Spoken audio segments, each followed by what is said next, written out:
Hello. Shut up out there.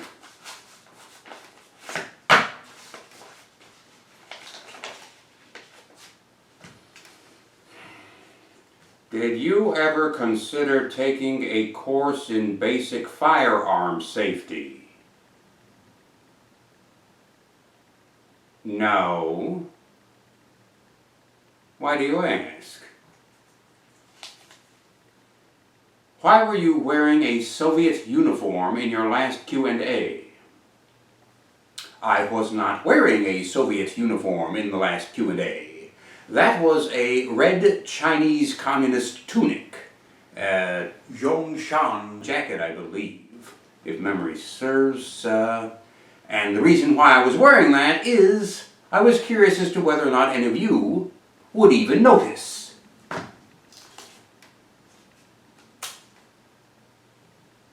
Have you seen the movie Marty? And what did you think of it? The picture from the 50s with Ernest Borgnine? Yes, I have seen that. It's been a little while, but I have seen that before. It's a good movie. It's very good. I think I've even won a few awards. Poignant story, a little sad in some parts, but it has an upbeat, happy ending. You know, it has a very good cast too, as I recall. We seem to have two questions squeezed into one here. Who was your favorite male singer of the 1960s? Well, that's easy. I know there are many from which to choose, and I have a great deal of appreciation for all of them, but to answer your question specifically, there's only one who comes to mind. You might not recognize the name, but I'm fairly certain that you would recognize the song which launched him into tremendous success. That would have to be, could only be, Alan Sherman. To give you a little perspective, we'll put this into sort of a biblical progression.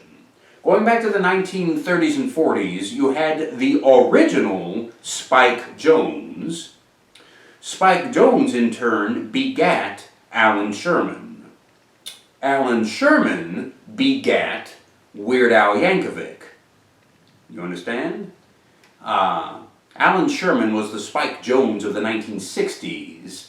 Weird Al Yankovic was the Alan Sherman of the 1980s and onward up to today. Yes, in terms of musical satires and parodies, lampoons and such. And in fact, it is not only a veritable certainty, I believe it is a verifiable certainty that Alan Sherman was a source of inspiration for Weird Al Yankovic.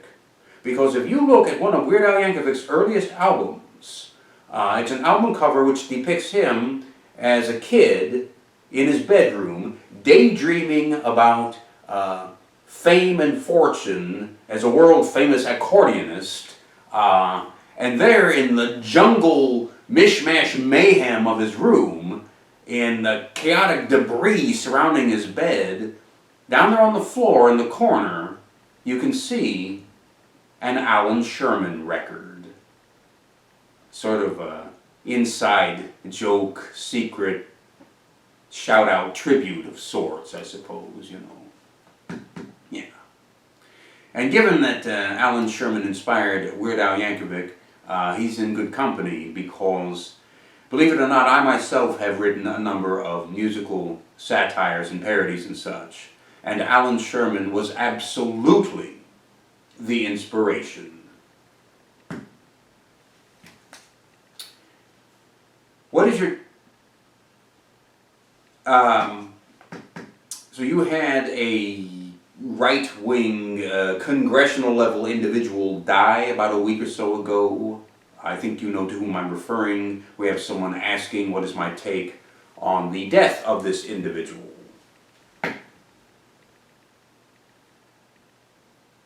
Gramercy.